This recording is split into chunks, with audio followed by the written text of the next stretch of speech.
Good morning, good afternoon, good evening.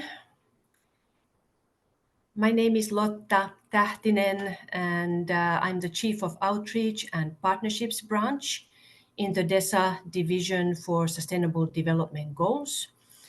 And it's my great pleasure to welcome you all to join this very first stakeholder webinar on the upcoming 2025 UN Ocean Conference. Before we start, let me please go through a few housekeeping issues. Please note that this webinar will be recorded. We will be making available, sharing with all participants, the recording and relevant information afterwards, and also posting it on the event website. We would be grateful if all speakers could please keep their cameras on when they are speaking, but keeping their microphones muted when they are not speaking. And this is in order not to have any interference in the background. For our participants, who are many this morning, and we are very delighted to have you all join us, we would like to invite you to please use the Q&A box to pose any questions or comments that you may have. When doing so, we would be grateful if you could please also indicate your name and organization and country so we know who you are. Throughout this webinar, my colleagues will be posting relevant links in the chat box so you can access that information immediately. And finally, if you are on X or former Twitter and would like to tweet during this webinar, we would kindly ask you to please tag us using our Twitter account at SustDev. So colleagues, we have a busy agenda for today's webinar, which you can see on this screen. We will start by hearing interventions from the co-hosts of the 2025 UN Ocean Conference, Costa Rica and France, followed by remarks by the UN Secretary General's Special Envoy for the Ocean, Ambassador Peter Thomson. Then we will move on to a section where we will hear some lessons learned from Portugal, who was one of the co-hosts of the 2022 UN Ocean Conference that was held in Lisbon. And we will also be sharing a few key messages and expectations from key stakeholders who are joining us today in the lead up to the conference. As you can see, we have a very busy agenda for this webinar. And again, I would kindly request that all comments be posted in the Q&A box. For more information about the webinar, you can always visit our webpage, which my colleague is posting in the chat box. So colleagues, by way of quick background and as a reminder, the 2025 UN Ocean Conference will be held next year from 9 to 13 June 2025 in Nice, France. The overall theme of the conference has been decided by the General Assembly, and it is accelerating action and mobilizing all actors to conserve and sustainably use the ocean. And of course, the conference is co-hosted by France and Costa Rica. The UN Secretary General, Mr. Antonio Guterres, has appointed the Under-Secretary General for Economic and Social Affairs, Mr. Lee Junhua, as the Secretary General of the conference, who is responsible for overseeing the preparations, and the Under-Secretary General for Legal Affairs, Mr. Miguel Sherpa Soares, as the Special Advisor to the Presidents of the Conference on Ocean and Legal Matters.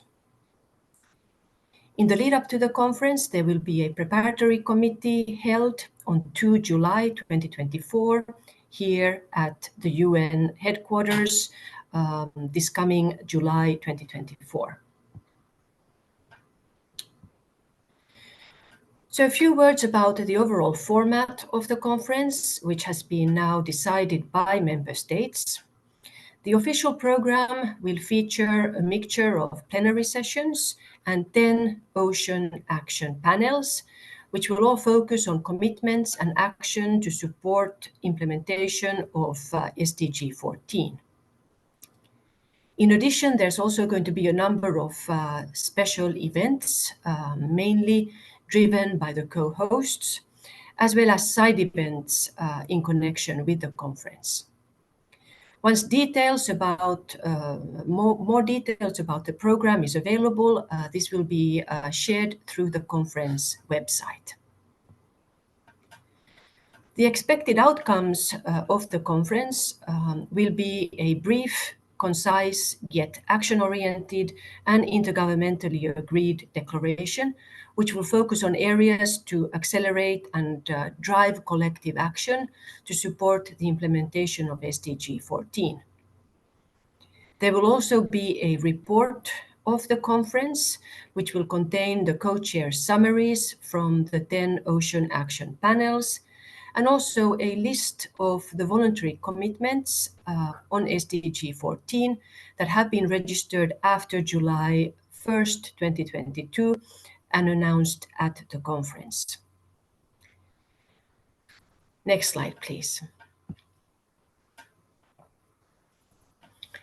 Member states have decided that this conference will be open to a large, wide array of different stakeholder categories who can request to receive registration and attend the conference and its preparatory meeting this coming July.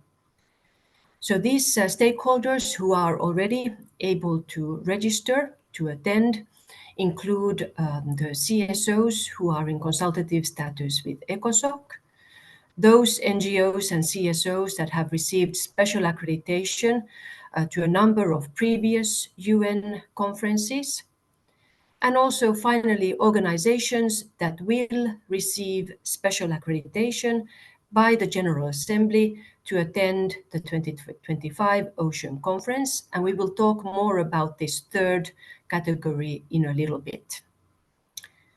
The list of stakeholders who are already eligible to engage is rather comprehensive, so we would like to invite you to please check the dedicated website to find out details, and my colleagues are also sharing this website for more information.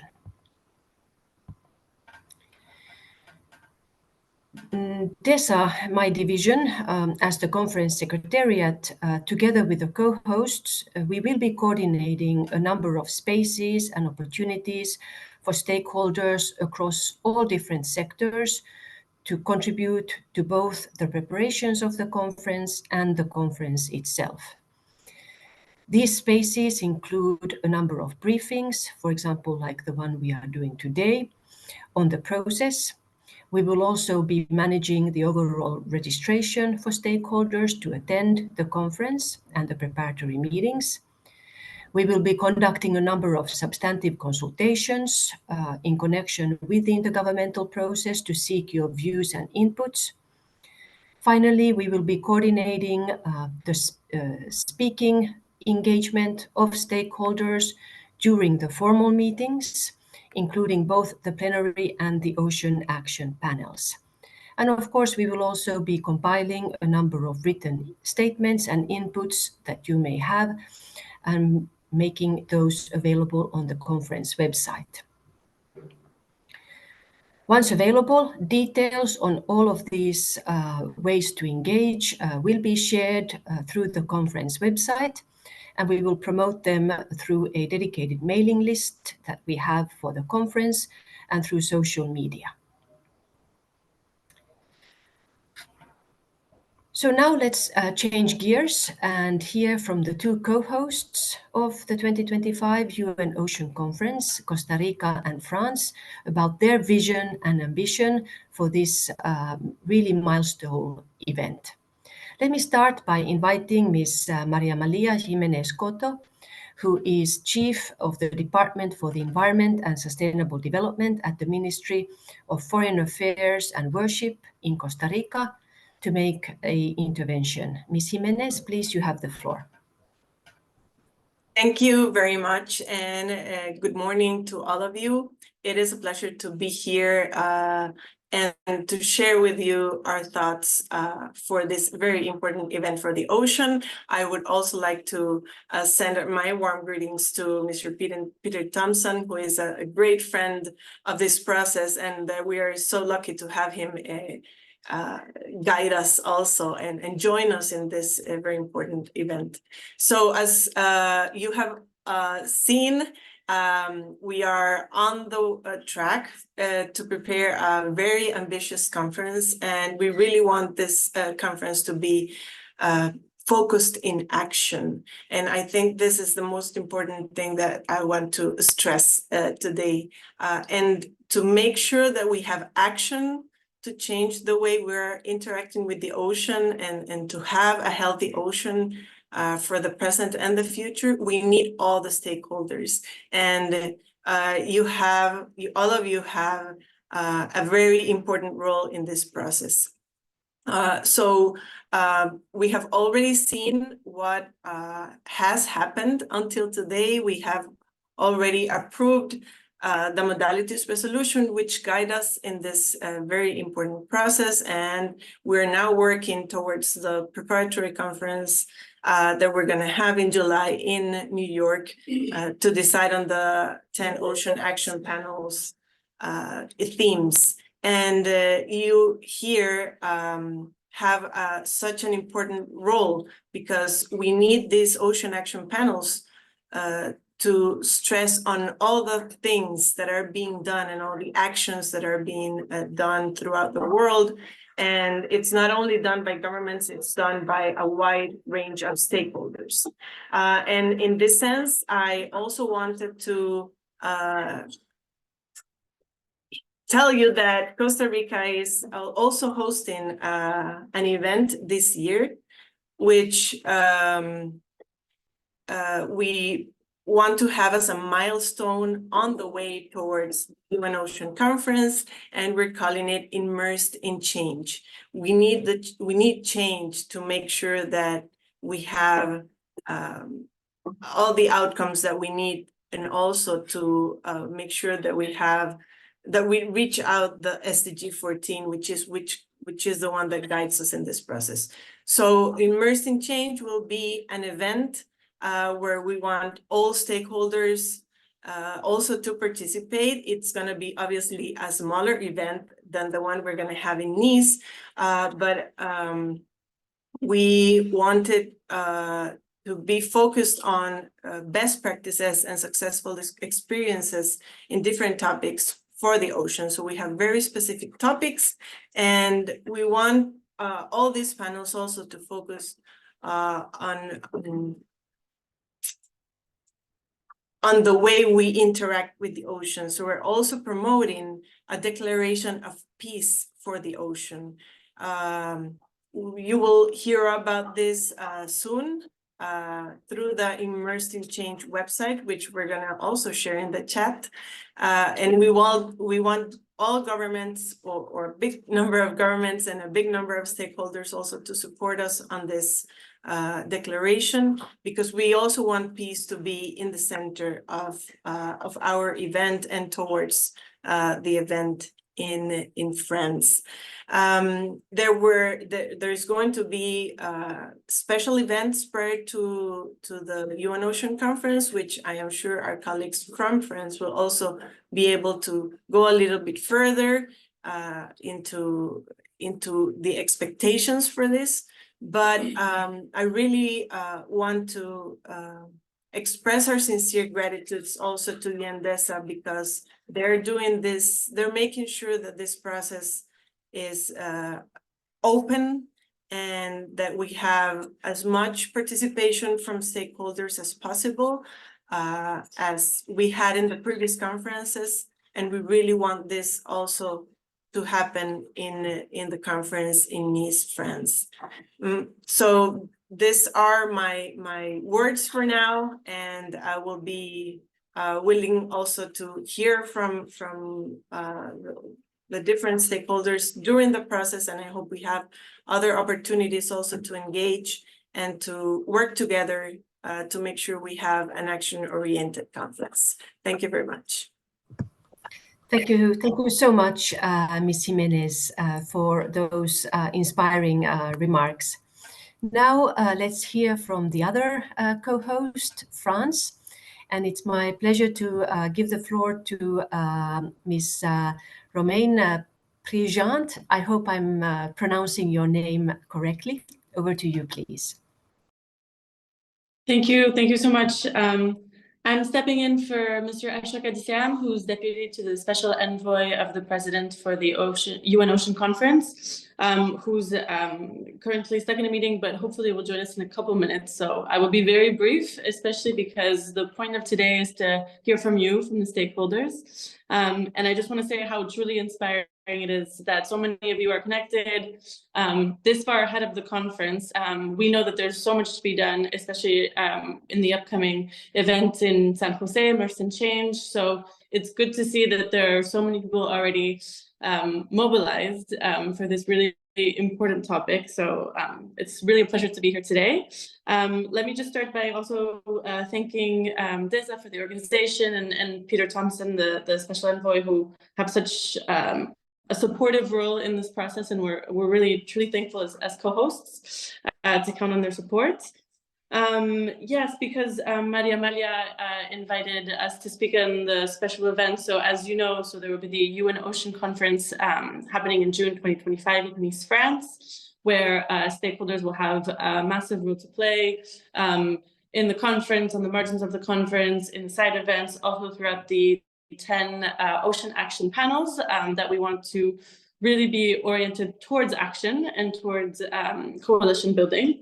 But on the margins of UNOC, there will also be 3 special events based on science, blue economy, and sea level rise, in which we also hope to have active engagement from all members of civil society and stakeholders. So I will stop there unless other colleagues of mine wish to take the floor, and I look forward to hearing your thoughts. Thank you so much. Thank you so much, and indeed, thank you for flagging those special events that will be held in connection with the conference on science, on financing, and on sea level rise. And once there is more details available, this will of course be posted on the conference website in due course. So now, without further ado, let me invite His Excellency Ambassador Peter Thompson, who is the UN Secretary General Special Envoy for the Ocean, to give us some inspiring remarks. Peter, over to you, please. Thank you very much, Charlotta. I presume you can hear me. Well, warm greetings to everyone gathered from around the world in this virtual attendance. And thank you for your interest in attending this informative briefing. I want to take this opportunity to thank France and Costa Rica for their untiring dedication to the co-hosting preparations for the UN Ocean Conference in June next year, and to Costa Rica for hosting the Immerse in Change Conference in San Jose in June this year. I haven't been allocated much time to speak to you at this briefing, and it's already well past midnight here in Australia from where I'm joining you. So let me cut straight to the chase. The world is still on a path to 3 degrees global warming before the end of this century. No longer just a forecast, that reality is upon us, with record-breaking heat being witnessed repeatedly on land and sea around the planet. Hardly a day passes when you don't read or hear the phrase, the triple planetary crisis, referring to the great challenges of climate change, biodiversity loss, and pollution. But even as I say those words, a worrisome thought is that repetition and familiarity, even for a phrase with existential implications like the triple planetary crisis, is capable of breeding a kind of fatalistic lassitude and even contempt So I counsel you all to be ready to refute that danger wherever and whenever you encounter it. When he launched the IPCC report in 2022, the United Nations Secretary General Antonio Guterres said, "We are firmly on track towards an unlivable world."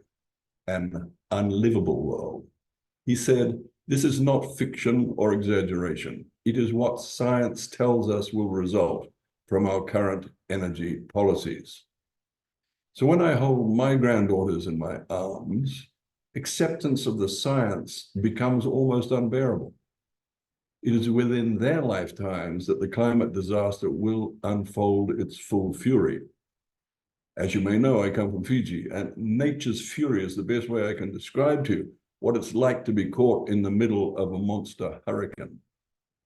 The same fear is present if you live in the fire-prone areas of the planet and are facing escalating prospects of incineration by raging wildfires, or are confronting the dreadful heralds of the unlivable world: famines, droughts, floods, pandemics, and wars. Who in their right minds would willingly sacrifice their offspring to such a future? It is, so surely, a future that we must refuse. So, ladies and gentlemen, where in that act of refusal should we position the ocean, the UN Ocean Conference, and the attainment of SDG 14? Before I answer that question, I haven't said my daily mantra yet, so bear with me as I utter it now. There can be no healthy planet without a healthy ocean, and the ocean's health is currently measurably in decline. So, of course, the corollary of that mantra is that it is our generational duty to halt and reverse the decline, for the future of our species depends on our doing so. From shallow water coral reefs and seagrass beds to the deepest ocean trenches, the detrimental impact of anthropogenic global warming and pollution on the ocean is in evidence around the world.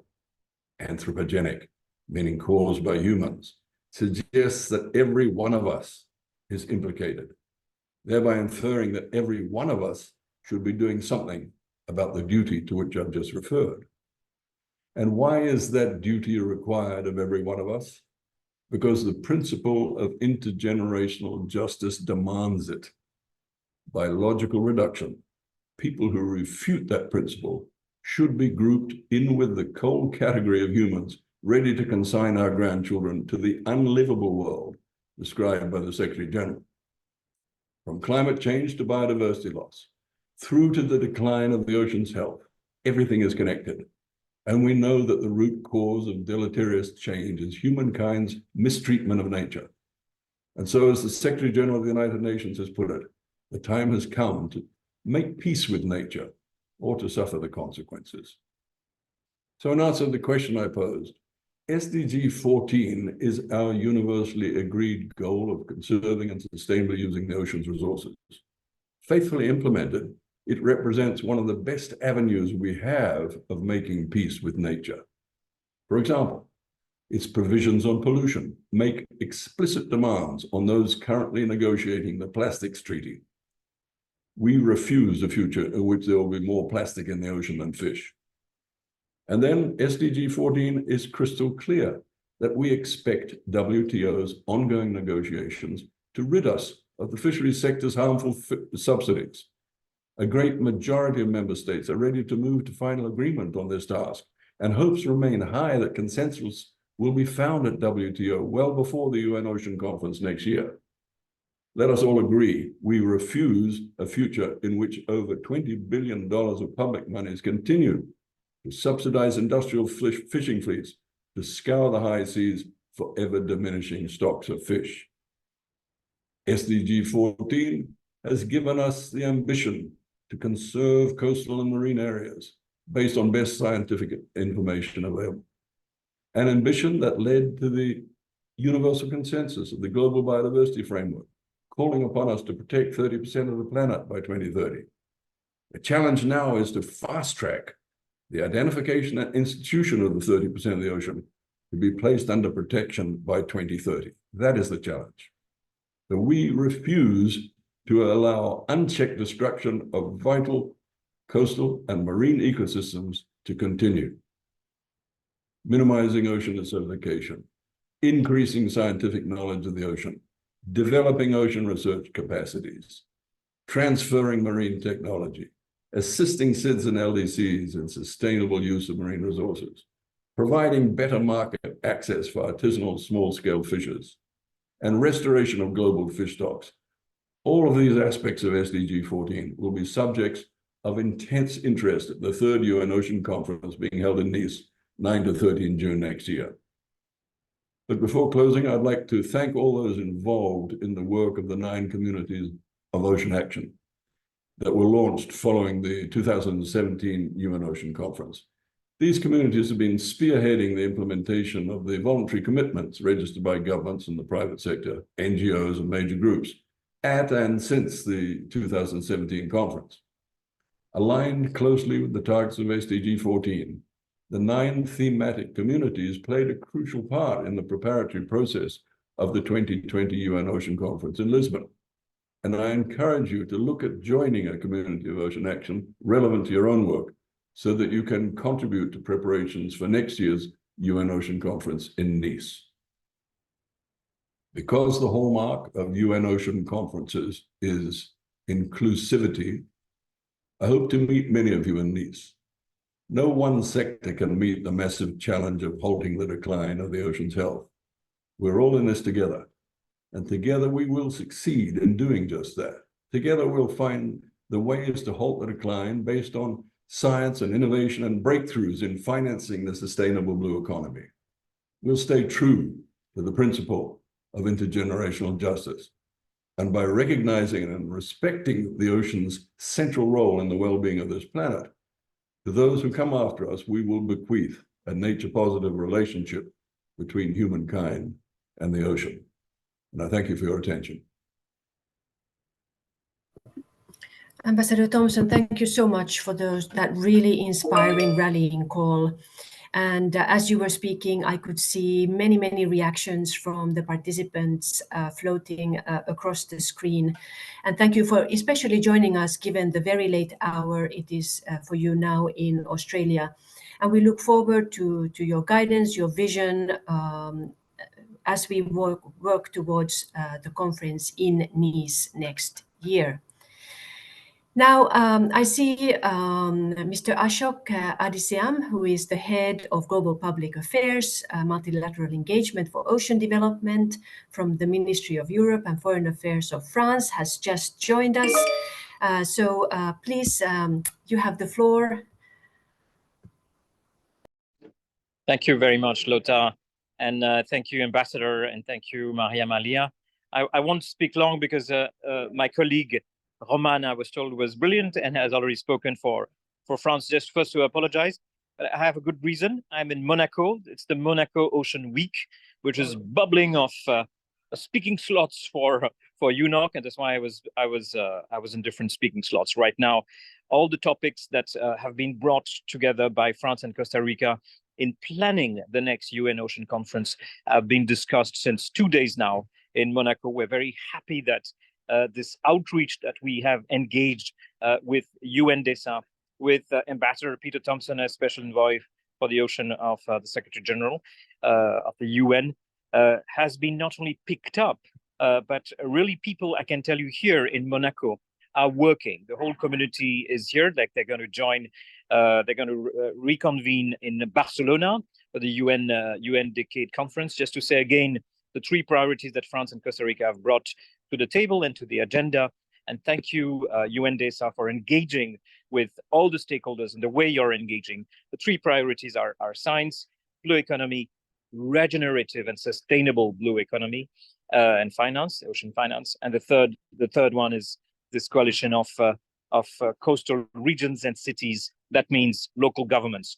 We'll make sure that no stakeholder of the ocean is left behind, and we even make sure that we gain, and that's what you're doing with this kind of outreaching, Lotta, with your team, that all the stakeholders, other stakeholders, not directly concerned for now by the ocean, join not only the conversation, but are part of the solutions that we hope to bring to the table at UNOC, but also in these 3 UNOC special events, which will precede the 9th of June in Nice, which and the Blue Economy and Finance Forum, the BEF, will be here in Monaco on 7th and 8th of June. So I'm a bit with you.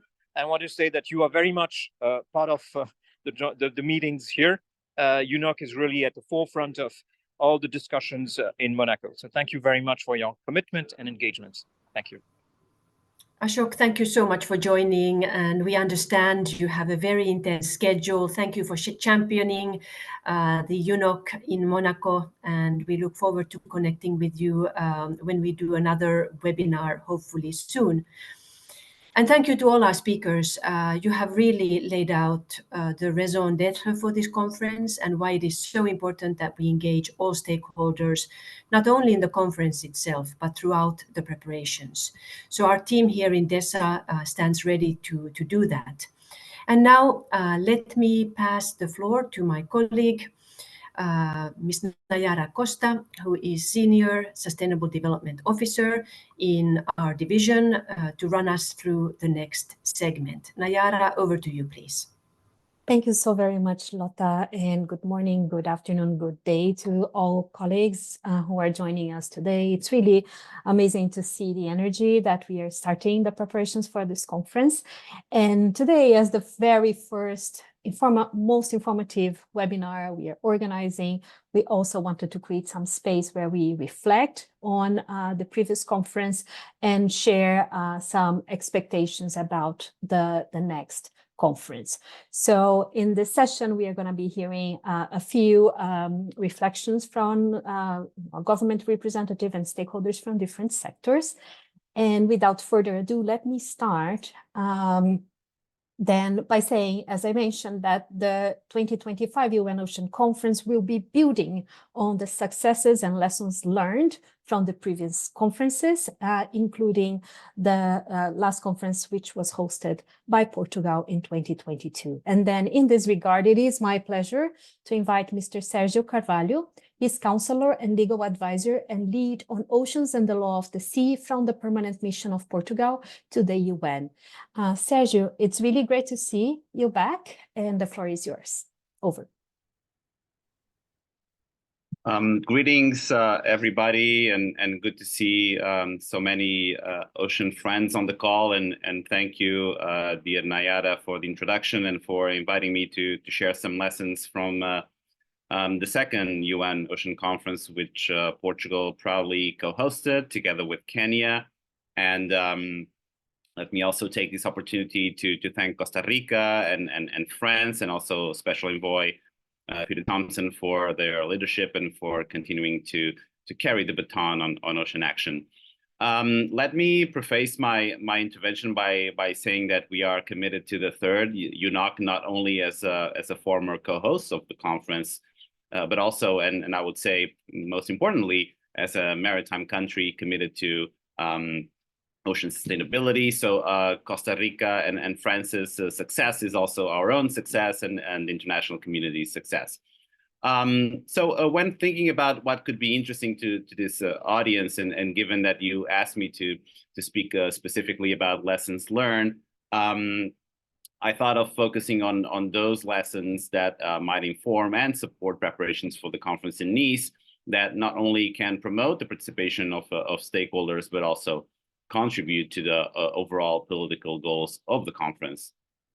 And so the first point that I would like to make has to do with the work that has to be done ahead of the conference to mobilize and ensure the participation of stakeholders that can actually make the difference at the conference.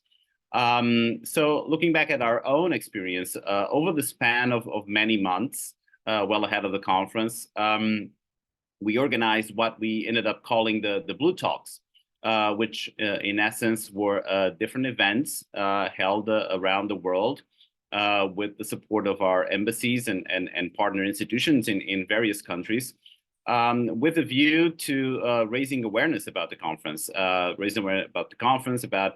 its importance, and also the multiple ways stakeholders could not only benefit from the event, but also contribute to the conference.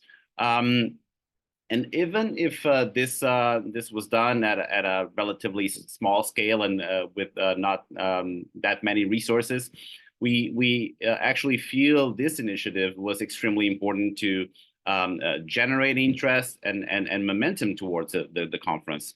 But perhaps the most important point I would like to highlight with this example is the following. To a large extent, the success of the conference hinges on what is done ahead of the event itself, in the preparation stage.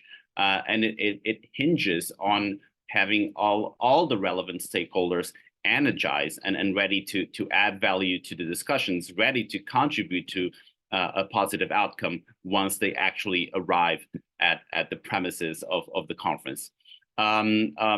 I would say that arguably one of the most important outcomes of the Lisbon conference was the momentum that was created towards the conclusion of the BNJ Treaty and also the 30 by 30 target. And I must say, looking back, this wouldn't have been possible without a lot of work being done by many stakeholders well ahead of the conference, and without spaces then being created in Lisbon for that work to be showcased, materialized, and even further developed. Which takes me actually to my second point, which has to do with what happens at the conference itself and what we did with the conference itself when engaging with stakeholders and making sure that they could have voices at the conference. Since very early in the preparations, we felt that an important measure of the success of the conference was making sure that different ocean communities would be represented in Lisbon and would have a proper space where they could have their voices heard.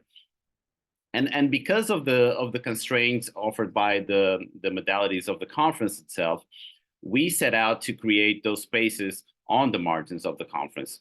And this is how the special events came to be organized. They were organized with a view to providing different entry points into the conference for these different communities and these different stakeholders, entry points that otherwise would not have existed if we hadn't sort of forced them into existence. So looking back, the Water Symposium created a platform for the water community to get involved and exchange views with the ocean community. The Sustainable Blue Investment Forum offered the space for private and investment community to exchange views. The local governments forum brought together the local representatives and offered them a platform to discuss their own experiences and perspectives.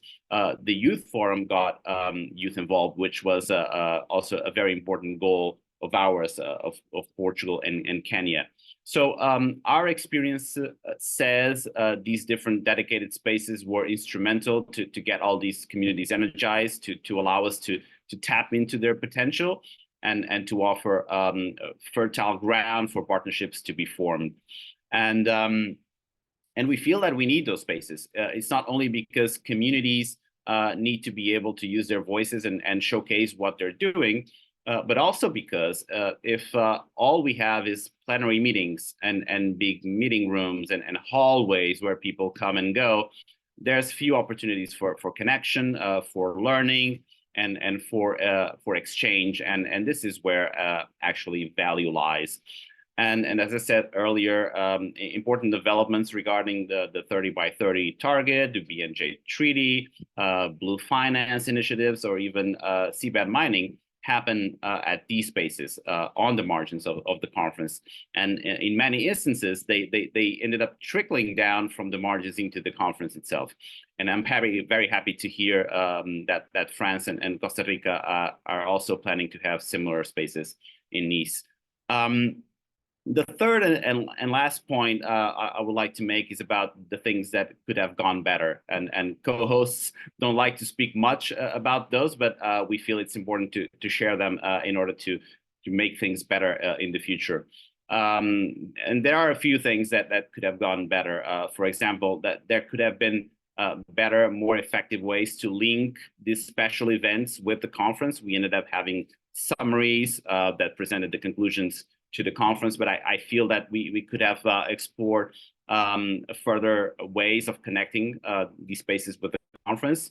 I would say that more communities would perhaps get involved if they knew that they had the space to do so, if those spaces had been created in addition to those that were already there. We tried as much as possible to create such additional spaces through side events, exhibition areas, but ultimately those were not enough. Physical space was limited, and I would say that a lot of people either didn't come to Lisbon or didn't explore the conference's full potential because they couldn't find the most appropriate space or platform or avenue to do so. And last but not definitely not least, I think we could have benefited if we had managed to raise the political profile of the conference even further. Although we had a good number of heads of state or government, and I would say the presence of President Macron was definitely one of the highlights, and I must say that we are very thankful to France for that. But we believe that a higher level of participation from more member states would have leveraged the relevance of the conference and the attention it created, but also its impact and its ability to generate meaningful outcomes. And this is, of course, a challenge that every host always has, and I'm sure France and Costa Rica will be up to the task. So this is it in a nutshell. I hope it's helpful, and I want to wish best of luck to the co-hosts in this journey, which I'm sure will be a very successful one. Thank you very much, Nayara. Obrigado. Thank you. Thank you so very much, Sergio. Muito obrigada, and for all your support. And I think those reflections are quite important. And we will be working with the co-hosts as Dessa in supporting to create this additional space that allow for more exchange, for more conversations, and for more ideas to come to fruition as well. So we have a few other. Now we're going to move to the stakeholders, and let me invite Ms. Lorelei Picourt. She's Executive Director of the Ocean and Climate Platform. Lorelei, please, you have the floor. Thank you very much, Nayara, and it's fantastic to be with you all. I just want to thank also, of course, Ambassador Thompson and our wonderful colleagues from France and Costa Rica for sharing their inputs. Well, it's a pleasure to be here. I've had the pleasure of working on the UN Ocean Conference now for a year or so, because together with my colleague Rémi Parmentier from the Varda Group, we were mandated by the governments of France and Costa Rica to mobilize civil society in the run-up to the third UN Ocean Conference. So this has been a very exciting journey that we started with a call to all the voices of the ocean. And I have a colleague also attending this meeting who will be sharing in the Q&A some links to the conclusions of our consultation. But in a nutshell, I just wanted to highlight that we had over 125 organizations from civil society that took part in this consultation from all over the globe, all types of stakeholders, different entities, expertise, and most importantly, we managed to reach all continents. So that was very exciting, which also showcases how enthusiastic civil society really is about the UN Ocean Conference. I won't repeat what Sergio said, because I think it's quite brave as well to share what hasn't worked and what could be improved. But that was also some of the topics that we highlighted in the conclusions of the consultation on how to improve inclusion and representation of different stakeholders in Nice, but also how can we improve communication and make sure that there's more information related to the UN Ocean Conference well ahead of time. And here, let me congratulate Dessa for definitely taking this opportunity to heart from now on. Just to share with you a few conclusions in terms of the priority topics. Of course, a lot of the topics that were highlighted are very closely linked with the SDG 14 targets, whether it's sustainable fisheries or pollution, science, and coral reefs, for instance. But I think that three topics were quite important to raise is that there is a real appetite for strengthening synergies across global framework. And here we're really talking about the Climate Convention, the Biodiversity Convention, the High Seas Treaty, the deep sea negotiations, and so on and so forth, but also how to replace really the ocean at the very heart of all the SDGs and their interconnections with the other targets. So I think that was a very important conclusions.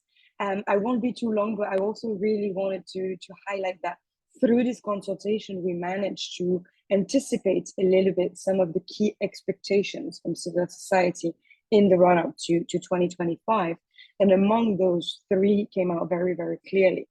The first one is that the UN Ocean Conference can really accelerate ocean governance by boosting not the negotiations process, but really the leadership and the political momentum for the High Seas Treaty, for the deep sea negotiations, the links between the national strategies on climate change and biodiversity, but as we heard as well from Peter Thompson, the negotiations on the plastic treaty. So how can we catalyze a bit of that momentum to ensure that when they go back to their respective entities, we have true political momentum? So that's the first one. And of course, the diplomatic efforts in that regard of both the governments of France and Costa Rica have been and will be absolutely instrumental. The second one is something that comes up quite often actually in those discussions. And I'm also here a lot from Monaco, so that's definitely something that has been prominent in the discussions. Is there's a little bit of a global fatigue of the race to the announcements. How can we have the biggest number put to the table? How can we have a lot more commitments, whether they're voluntary or not? But the real issue is, how do we track those commitments? How do we evaluate the progress of the last 15 years or even the beginning of the 2030 agenda? There's a real need to really ensure accountability from both the member states and non-state actors. And that is something that will require a lot of work, but definitely there definitely would be a strong legacy for the UN Ocean Conference processes to be able to take stock, to use the language of our friends from the Climate Convention, to ensure that we really know where we're going all the way to 2030. And finally, and that's something where civil society could really be instrumental and creative, is on how do we start anticipating beyond 2030. So don't get me wrong here, it's not about moving forward too quickly beyond the 2030 agenda, not at all. It's how do we don't give up? How do we keep those targets of the SDG 14 and the overall 2030 agenda alive? But how do we start anticipating the next roadmap for SDG 14 to be at the heart and the crossroads of all the challenges facing humanity today? So that's definitely something that, together with my colleague Remy, and as part of our mandate, we wish to explore a little bit further. And here I would like to call on all of you to join us on a recent campaign that we have launched that is called Let's Be Nice to the Ocean, to culminate in Nice. As many of you know, the ocean community is very keen on ocean ponds. And as part of Let's Be Nice, the whole plan is to identify those out-of-the-box thinking, out-of-the-box ideas where civil society is really, really creative in that domain. And we want to be able to inspire both the governments and the non-state actors in anticipating those new challenges. And just to tease you a little bit, we'll share the link yet again in the Q&A. But one of the crazy ideas that we're exploring is the protection principle. How can marine protection, ocean protection can become the norm rather than the exception? So it's all about how can we break those silos as well as reverse the status quo to ensure that through the UN Ocean Conference processes and all together in a very inclusive process, we can actually save our blue planets. So with this, I think I have given you enough teasing for you to visit all of these different websites and campaigns. And I just want to once again really thank UNDESA for their collaboration, and we very much look forward to being part of the stakeholder engagement and supporting you in every way possible. So many thanks for this. Thank you so very much, Lorelei, and also for all your reflections and for featuring the key messages from the consultation that you have conducted. Colleagues, we may go a few minutes over, but please, I know there's a lot of energy and we have other stakeholders also to share their messages with us. So we are going to hear now the perspectives from local and regional governments. They have been quite active in the previous conferences, including the Lisbon conference. In this regard, let me invite Mr. Puvendra Akia. He is Integrated Development Plan Manager from Durban and the eThekwini Municipality Local Government in South Africa. Mr. Akia, please, you have the floor. Thank you. Thank you, Chairperson, for giving me the opportunity to provide input on behalf of local government. The UN25 Ocean Conference is a crucial platform for addressing pressing issues related to the health and sustainability of the world oceans. Chairperson, 1 in every 7 urban dwellers reside in a vulnerable, low elevation coastal zone, with cities generating 80% of global GDP. The need to support and protect coastal cities and economies are critical. The latest IPCC report makes it very clear that coastal cities and settlements have to adapt urgently. By 2025, nearly 6 billion people will live within 200 kilometers of a coastline. Population growth and climate change-related impacts such as sea level rise, storm surges, and increasing coastal risk, coupled with the degrading coastal ecosystem, which millions depend upon. In many cities around the globe, rapid urbanization has outpaced infrastructure development, which eventually does impact on the health of our oceans itself. Local and regional governments play a crucial role in safeguarding our communities, as demonstrated during the pandemic. Local governments guarantee the continuity of basic services by ensuring provision of water, halting housing evictions, safeguarding the human rights of communities to access potable water and clean sanitation, to name but a few.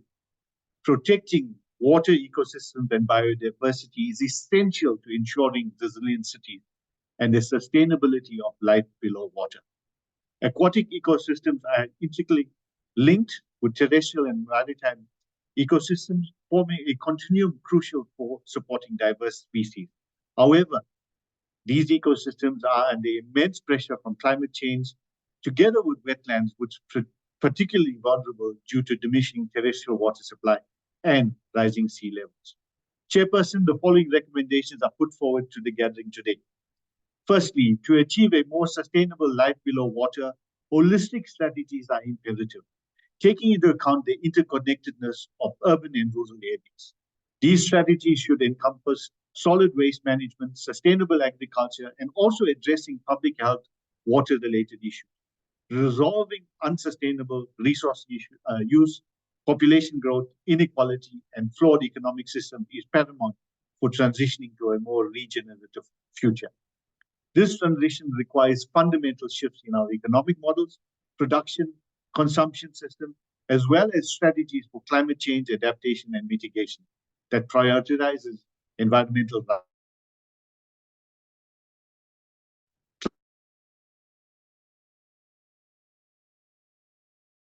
There is no one-size-fits-all solution. Managed retreat, nature-based solutions, hard and soft coastal protection, technical innovations, early warning systems, etc., are critical considering local context. The third recommendation, Chairperson, is that coastal territories adaptation must consider larger territorial scales. From metropolis to secondary cities to smaller towns, the most vulnerable urban areas must collaborate at a regional scale to better design sustainable coastal adaptation strategies. It's crucial to reinforce cooperation at all levels and encourage a whole of society approach itself. Fourthly, coastal stakeholders have to engage at a global coastal transition for a sustainable blue economy with a well-adapted coastline leading towards an equitable future. Local decision makers, civil society, ports, tourism sectors, as well as private sectors have to be part of a co-creation process itself. And lastly, Chairperson, coastal adaptation and resilience have to consider society. Many communities face challenges in securing funds and techniques for equitable coastal resilience itself. Targeting women, youth, in terms of livelihood, coastal adaptation, might be an opportunity to actually reduce poverty and social inequalities. As local government movement chairperson, we commit the following. Local and regional governments throughout the world gather in networks of the Global Task Force of Local and Regional Governments. And we are committed to the integrated localization of the global agendas. At the forefront, we have the New Urban Agenda, the SDGs, the Sendai Framework, and the Paris Agreement, which are all interdependent. And its successful attainment requires coordinated efforts across all levels itself. Human activity adds critical pressure onto oceans, seas, and maritime resources. Pollution, plastics disposal, unsustainable fishing, and other practices endanger the balance of our ecosystem. Climate change contributes to hurricanes, ocean acidification, and increased sea level rise would place immediate concerns to government at all levels, especially ones at coastal level, including small island development states itself. Local and regional governments, our networks, gathered through the task force, recognize that the protection of our oceans is pivotal in our joint fight towards conservation of the common goods and natural resources itself. The ocean and maritime ecosystems are paramount source of biodiversity, food, jobs, and represent a cultural value deeply embodied by traditional communities, islands, and coastal cities itself. In order to do so, the capacity of local and regional governments in building sustainable management models need to be looked at. In conclusion, Chairperson, the UN 25 Ocean Conference presents an opportunity for the global community to reaffirm its commitment to protecting and sustaining, managing the world's oceans for the benefit of the present and future generations, but more so, creating an enabling environment for local governments to achieve the desired targets of SDG 14. Chairperson, as organized local government, we look forward to engaging in the lead up to the Oceans Conference, but equally playing an active role in shaping the outcomes of the conference. Thank you so much. Thank you so very much, Mr. Akia, for sharing the reflections from local and regional governments, the constituency. And it's really great to see the constituency coming already with key messages for the 2025 UN Ocean Conference. Let me now invite Ms. Palmira Cuellar Ramirez. She is the Oceans Youth from the Oceans Youth constituency, the major group for children and youth. She has also been actively engaged in the Lisbon Conference. So, Palmira, please, you have the floor. And thank you so much for the invitation to this multi-stakeholder informative webinar for the upcoming UN 2025 Ocean Conference.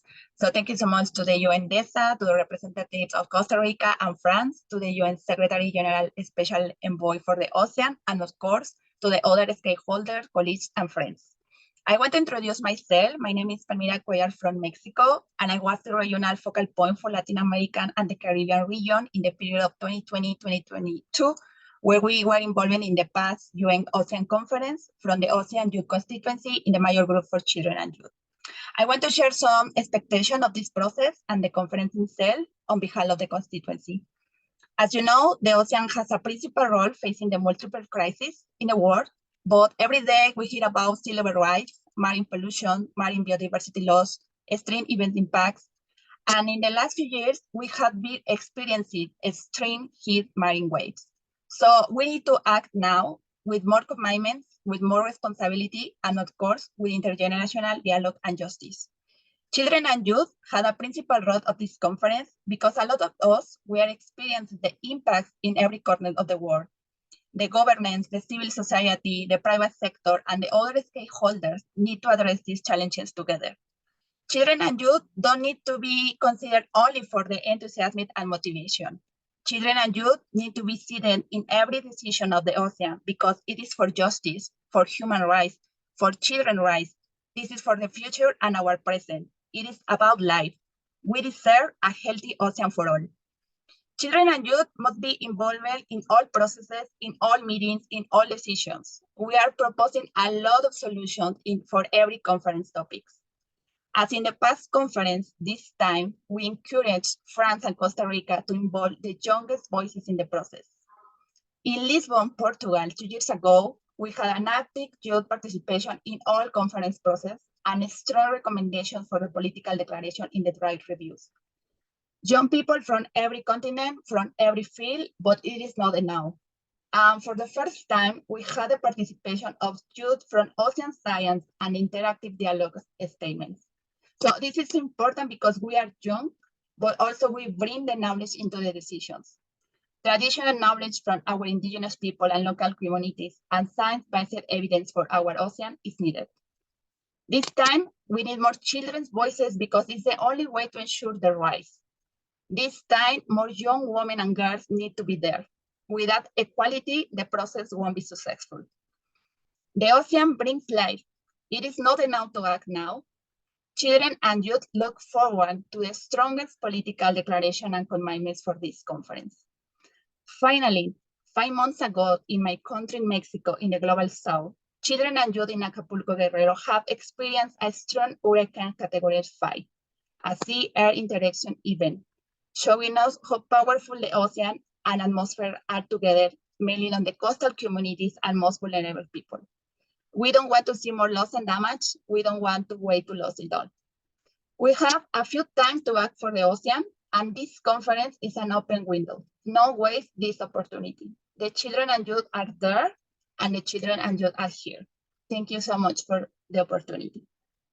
Gracias. Thank you so very much, Palmira, for bringing the messages from the youth constituency, and we are taking due note of taking all notes of your expectations as well. Colleagues, I know we are over time, but allow us, because this is the next point, and let me just first thank all our speakers for joining us and for your reflections. We are almost closing the webinar, but there is a very important aspect we need to share with you today. And I'm really glad that my colleague, Catherine Good, she's the head of the United Nations Non-Governmental Liaison Service, NGLS, from the Department of Global Communication, is with us today. And she will be sharing some guidance about the first round of special accreditation process for non-governmental organizations and other stakeholders to attend the conference. This is really, really a key important element for your participation at the conference. So Catherine, please, you have the floor. Thank you. Thank you, Nayara. I promise to be quick. If I cannot promise to be visible, I don't know why I have a problem. So apologies, I'm going to turn off my video. And everyone can just focus on my words, which are, if you are not eligible to participate in this hugely important conference and the upcoming preparatory conference, please follow the path to the application for special accreditation. The member states will review a list of organizations not previously accredited, those that do not have ECOSOC status, and those who are not accredited through one of the many previous conferences. So if that's you or organizations in your network, the deadline for application for this round, in order to be eligible to participate in July at the PrepCom in New York, is Friday. We did open in February, and we are still actively receiving applications. So quickly, I will tell you, visit the Indico registration platform. There are 3 main tasks when you get there.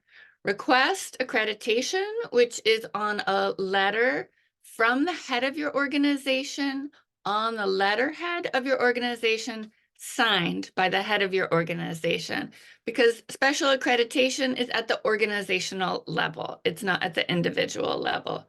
So we have a sample on the landing page. You can see essentially you're simply saying, I am the head of the organization and I'm requesting accreditation of my organization to participate in the 2025 Ocean Conference.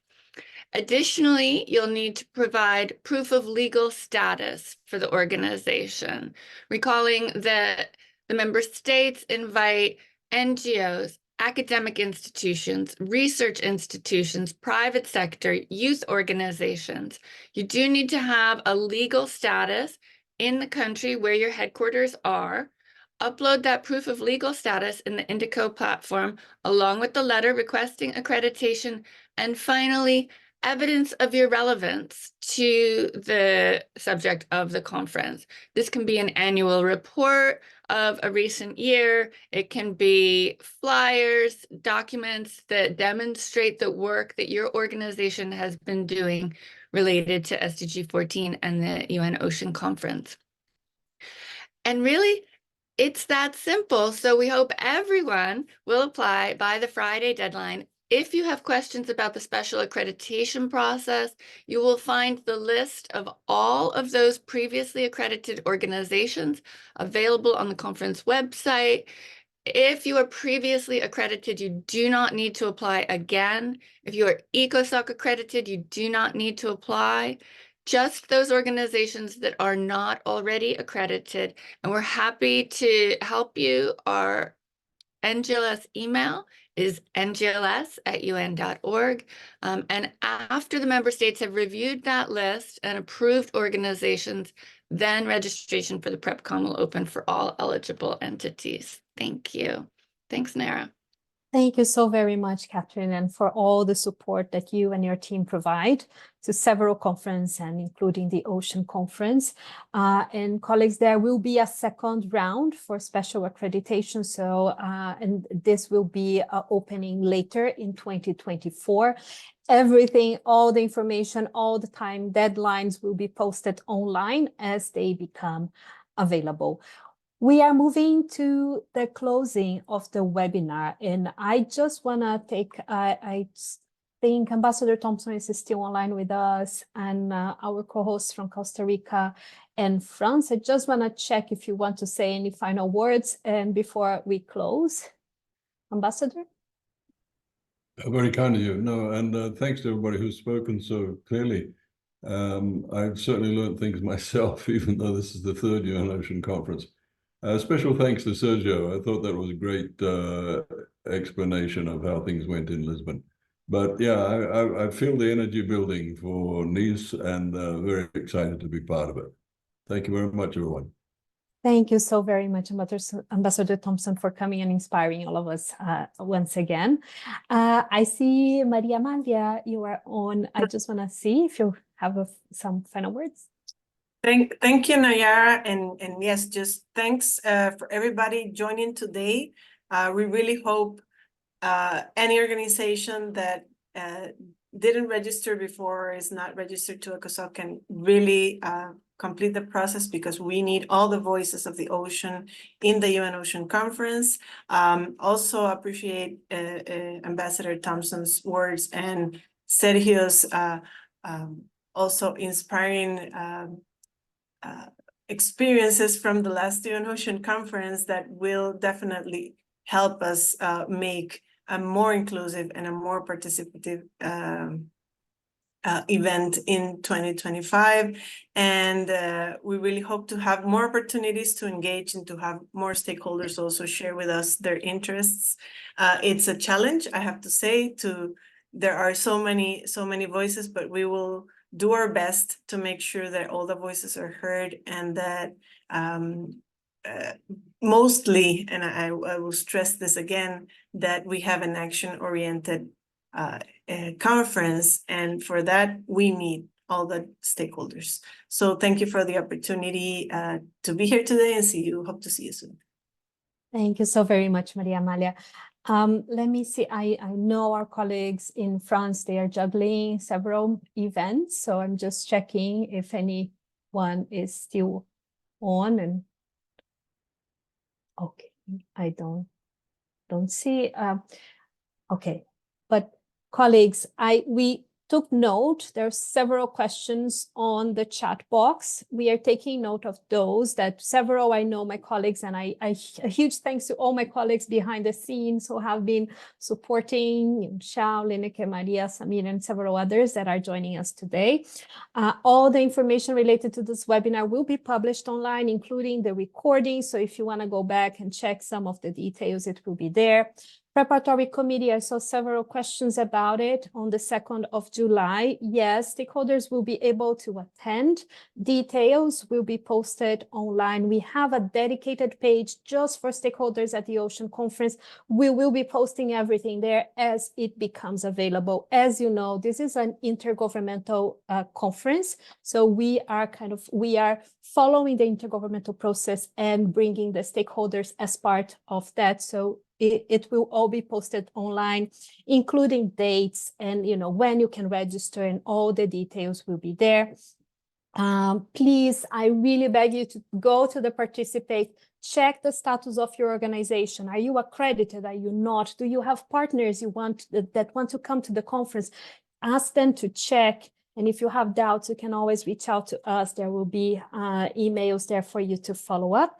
And we also have a mailing list. We are going to be sharing, and starting now, we will be sharing more and more information with you in preparation for the conference. And we will be having more webinars like this, some others with more interaction with the stakeholders as we go forward. And having said that, it is I really want to thank Ambassador Thompson, our co-hosts from Costa Rica, from France. Special thanks to Sergio, Lorelei, Mr. Akia, and Palmira for joining us today, and all those who are joining us from wherever you are in the world. And the webinar is now closed. Thank you so very much. Bye-bye.